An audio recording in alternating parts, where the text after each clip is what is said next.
Hello students, आज हम पढ़ेंगे 9th क्लास की साइंस की 29वीं वर्कशीट जिसका टॉपिक है दूरी विस्थापन और चाल।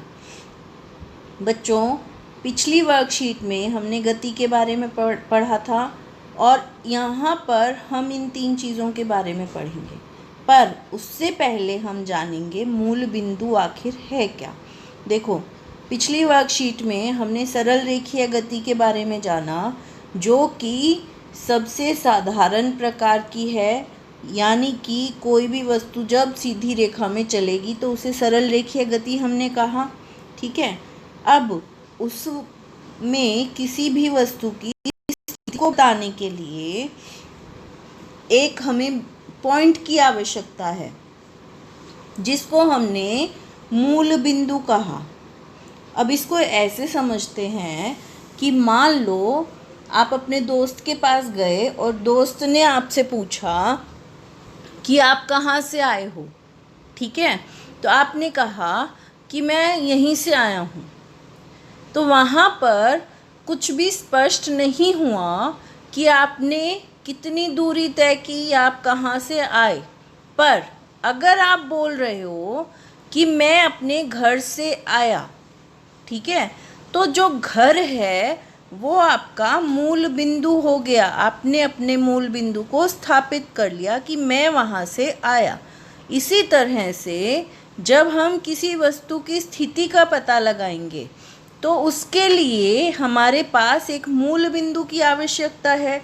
अगर वो वस्तु मूल बिंदु पर है तो उसे विराम अवस्था में कहेंगे। ठीक है, पर अगर अपने वो मूल बिंदु से हट गई तो यानी कि वो गति में है। इसको एक तरह से और समझ सकते हैं कि मान लो एक साइकिल खड़ी हुई है, विराम अवस्था में है, वो अपने मूल बिंदु पर है, पर साइकिल को चलाना शुरू किया और उसको उसकी जगह से हटा दिया, तो यानी कि वो अपने मूल बिंदु से हट गई और वो गति में है। ठीक है बच्चों, तो वस्तु की अवस्था का मूल बिंदु ही निर्धारित करेगा कि वस्तु विराम अवस्था में है कि गतिमान अवस्था में है। और जब कोई वस्तु अपने मूल बिंदु से हटेगी तो वह गति करेगी, और गति करते हुए समय भी लेगी। ऐसा तो पॉसिबल नहीं है कि समय ना लगे और गति कर ले, ऐसा पॉसिबल नहीं होगा ना, क्योंकि कुछ दूरी तय करने के लिए हमें समय की आवश्यकता पड़ेगी। अब किसी भी वस्तु ने निश्चित समय में जितना पथ मापा उसे हमने दूरी कहा। अदिश राशि है, घनात्मक होती है और इसका मान शून्य नहीं हो सकता। क्यों? क्योंकि अगर वस्तु मूल बिंदु पर है तो वो कहाँ पर है? वो विराम अवस्था में है, यानी कि वो गति नहीं कर रही और वो दूरी भी तय नहीं कर रही। इसलिए हमेशा कैसी होगी? पॉजिटिव, यानी कि घनात्मक होगी। और एसआई पद्धति के अनुसार इसको हम मीटर में मापेंगे। अब प्रारंभिक स्थिति यानी कि मूल बिंदु से अंतिम स्थिति के बीच की तय की गई दूरी कुल दूरी कहलाएगी। पर दोनों पॉइंट्स के बीच की न्यूनतम दूरी को विस्थापन कहेंगे। इसका क्या मतलब है? देखो, जैसे ए ने चलना शुरू किया ए पॉइंट से बी तक और बी से सी तक, तो इसने कितने मीटर की दूरी तय की? 3 और 4, 7 मीटर की दूरी तय की ए से सी तक जाने में। इस रास्ते से 7 मीटर की दूरी तय की, परंतु ए से सी तक की सीधी सीधी न्यूनतम दूरी थी 5 मीटर। कितनी थी? 5 मीटर। तो इसका विस्थापन कितना हुआ? 5 मीटर हुआ। ठीक है बच्चों, सदिश राशि है, यानी कि इसमें दिशा दी होगी, किस दिशा में जा रहा है। यह ऋणात्मक भी हो सकता है और शून्य भी। एसआई पद्धति के अनुसार विस्थापन को भी मीटर में ही मापा जाता है। अब चाल की बात करते हैं। चाल के बारे में एक चीज़ जानने वाली है कि जब कोई वस्तु इकाई समय में कुछ दूरी तय करती है वह उसकी चाल कहलाती है। अदिश राशि है और एसआई पद्धति के अनुसार इसे मीटर प्रति सेकंड में मापा जाएगा। ठीक है, इसका मतलब है कि दिए गए समय में तय की गई दूरी किसी भी वस्तु की चाल कहलाएगी। अधिकतर अवस्थाओं में वस्तुएं असमान चाल से गति करती हैं।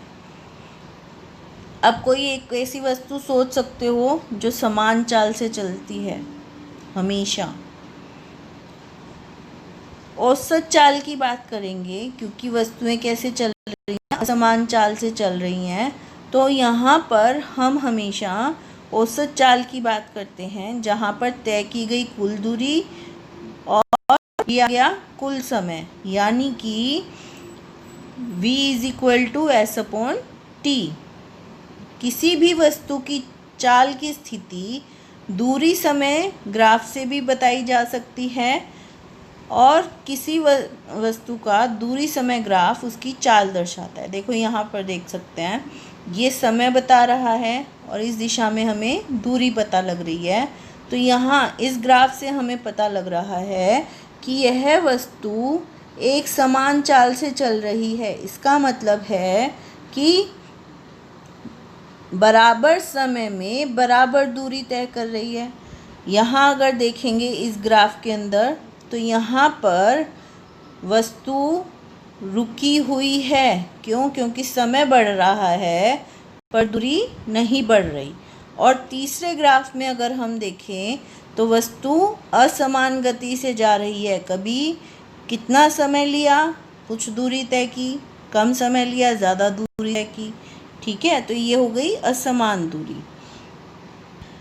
दूरी तथा विस्थापन में अंतर स्पष्ट करिए। तो दूरी हमने ली थी कि वस्तु के मूल बिंदु से उसकी अंतिम स्थिति तक जितना माप लिया वो उसकी दूरी हो गई। पर विस्थापन प्रारंभिक यानी कि मूल बिंदु से अंतिम स्थिति तक न्यूनतम दूरी जो तय की वो विस्थापन था। अब अगला प्रश्न है, एक कार 20 मीटर की दूरी 5 सेकंड में तय करती है और पुनः 20 मीटर की दूरी 3 सेकंड में तय करती है, तो उसकी औसत चाल क्या होगी? तो यहाँ पर अगर हम देखें तो हम वस्तु के द्वारा कुल दूरी कितनी तय की गई? 20 मीटर और 20 मीटर यानी कि 40 मीटर, और कुल समय लिया गया 5 और 3 यानी कि 8 सेकंड। तो इनको अगर भाग किया जाएगा तो वस्तु की औसत चाल हो जाएगी 40/8 यानी कि 5 मीटर प्रति सेकंड। ठीक है बच्चों, तीसरा प्रश्न है, चाल को परिभाषित कर उसका एसआई मात्रक लिखें। तो चाल है किसी वस्तु द्वारा इकाई समय में तय की गई दूरी चाल कहलाती है और एसआई मात्रक इसका है मीटर प्रति सेकंड। फोर्थ क्वेश्चन है, दिए गए समय दूरी ग्राफ में वस्तु ए बी और सी में किसकी गति की दर सबसे अधिक है? तो इस ग्राफ में देखते हैं, ये समय है और ये दूरी है। तो यहाँ पर हम देख सकते हैं कि B कम दूरी पर है, फिर C और अधिक दूरी पर है, और सबसे कम समय में सबसे अधिक दूर कौन गया? A। तो किसकी गति की दर सबसे अधिक हुई? A की सबसे अधिक हुई, क्योंकि इसने सबसे कम समय लिया और सबसे ज़्यादा दूरी तय की। तो बच्चों, आई होप आपको वर्कशीट समझ आई होगी और अब आप इसको आराम से कर पाओगे। Thank you.